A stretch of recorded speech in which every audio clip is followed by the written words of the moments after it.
அஸ்ஸலாமு அலைக்கும் friends. Tuesday morning வந்து கீரை வாங்க போகலான்னு சொல்லிட்டு தான் போனோம். பார்த்தா கீரை எங்கேயுமே கிடைக்கல. அதனால் டீ மட்டும் சாப்பிட்டுட்டு அங்கேருந்து கிளம்பிட்டேன். வர வழியில் பார்த்தீங்கன்னா கீரை கிடைச்சது. முருங்கைக்கீரையாக வாங்கிட்டேன்.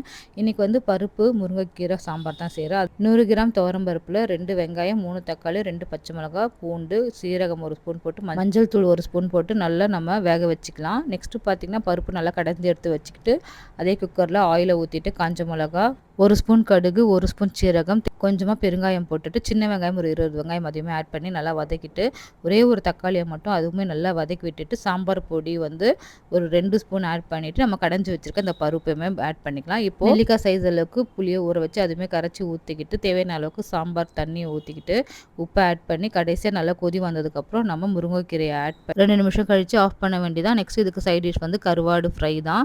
இது வந்து வாழை கருவாடு. இதுக்கு ரெண்டுத்துக்குமே காம்பினேஷன் சூப்பராக இருக்கும். யாருக்கெல்லாமா பிடிக்குமோ அவங்க லைக் பண்ணி சப்ஸ்கிரைப் பண்ணுங்கள்.